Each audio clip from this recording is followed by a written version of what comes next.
Now, is your relationship feeling under stress due to outside pressures, or has it hit a wall that you and your partner just don't know how to get past? So what is the key to getting your relationship back on track? Today on the show, we begin a brand new series focusing on relationships and romance. We're delighted to welcome our new relationship advisor, Paula Hall, to the show. A very good morning to you, Paula. Good morning. Thanks for coming on. You're going to be joining us every couple of weeks now, leading up to Christmas. You're based over in England. Tell us a bit about what you do over there. I work as a sexual and relationship psychotherapist. So I actually work in private practice in somewhere called Leamington Spa and see individuals and couples with all sorts of relationship difficulties or sexual problems.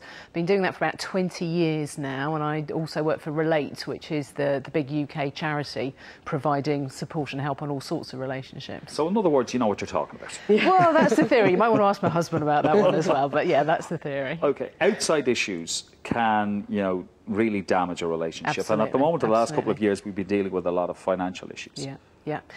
I mean, it's inevitable that couples are going to have stress. Some of that stress may come from inside the relationship. We all have personalities. That means we're always going to have differences of opinion. But obviously, there's also stresses that come from outside. And money is actually one of the biggest worries that a lot of couples have to face. Other things are those trivial things like housework, or they seem trivial to start off with, but they're not if they're really getting at you as a couple. But yeah, I mean, stress is just part of being human, unfortunately. Are you seeing more and more couples coming to you now these days, citing stress as the problem in their marriage? They wouldn't always use the word stress, I guess. They come with a whole host of problems. I suppose the real common denominator is a feeling that for some reason they're not overcoming it on their own. So, they can say, we keep arguing about housework, and we argued over how much money he spent on his mother's birthday present, and that row went on for 3 weeks, and we keep bickering over whether or not the kids should have skimmed or semi-skimmed milk. And for some reason, these minor irritations aren't going away. What is it that's going on in our relationship that means we're not getting over this? We love each other. How come we're bickering so much? Okay. Well, another common complaint is, you're working too much. Oh, absolutely. The work-life balance. Yeah. And of course, you get into a real catch-22, particularly for so many people in the recession now. They're trying to work so many more hours because they've got to do what they can to keep their job or try and get the business to be more successful.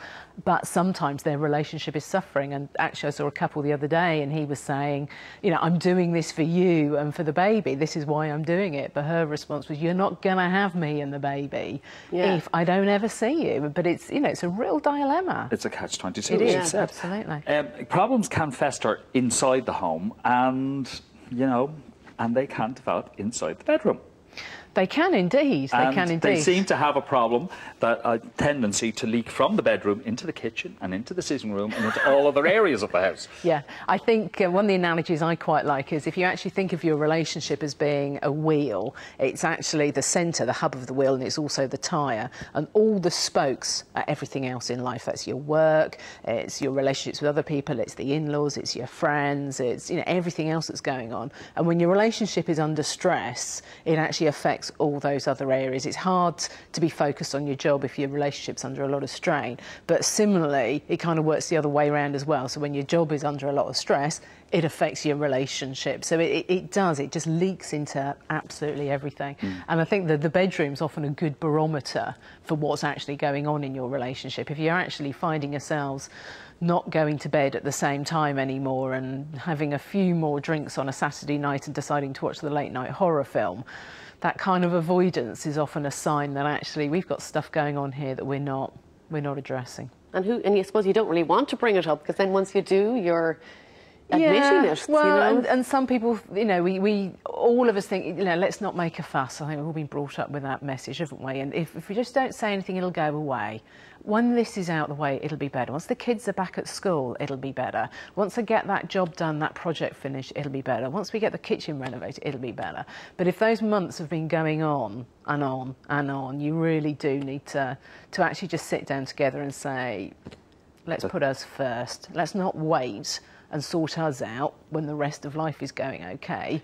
Let's actually sort us out first and be a support for each other and a refuge. So if it hasn't gone too far, I suppose, can you get it back? Yeah, I mean, being a relationship therapist and seeing couples all the time, I'm the eternal optimist. There's not a single case where I think, no, it's gone too far. I think maybe the only situations where it's irreparable is really where it's your values that are very different. But I think if you share the same values, then pretty much any problem can be overcome. There was a survey quite recently that Parship did looking at actually what people most valued in a relationship, and actually the two top ones was the ability to communicate and honesty. And I do think if you're going to overcome any problems, that's what you need: communication skills and honesty. And honesty first, to admit to yourself, we have a problem. we have a problem. It's part of the problem, the fact that as men and women, we approach situations differently. Well, you would say that as a man, wouldn't you? No, I'm just asking. Yeah, I kind of have. I'm not a great fan of the whole Mars and Venus philosophy, because I think sometimes that actually polarises men and women even further. But it's true. It's true. Men and women let me are qualify different. a little bit more by saying, generally, if there's a problem in a relationship, the guy doesn't want to talk about it. The instigator of that conversation is going to be, 9 times out of 10, the woman. It is, but men want it sorted just as much. I think it's the way men and women approach problems may be different. But you ask guys if they, if they would like to make their relationship better, they'll say yes. But often they feel less equipped to actually do that. So a lot of guys are actually really happy when their partner says, "Let's talk. Let's sort this out." And I think the key thing is to find the common goal. We're both unhappy. We might have different ideas of what it is that's making us unhappy, but actually we're both not very happy at the moment. What's the goal? What do we want to improve?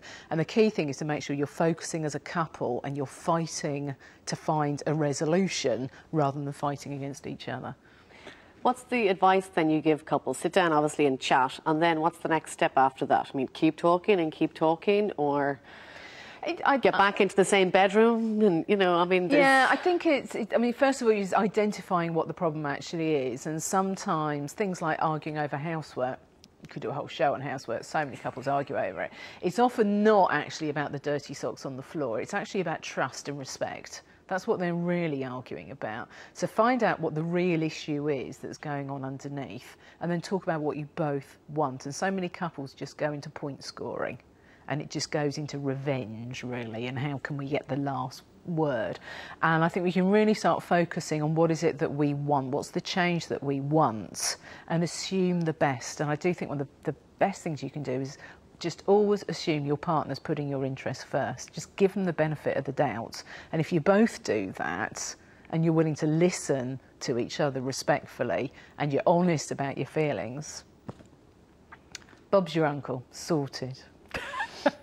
As I say, ever the optimist. Paula, we're going to see you again in a couple of weeks. Look forward to it. Thank you so much for coming on this morning. Very welcome.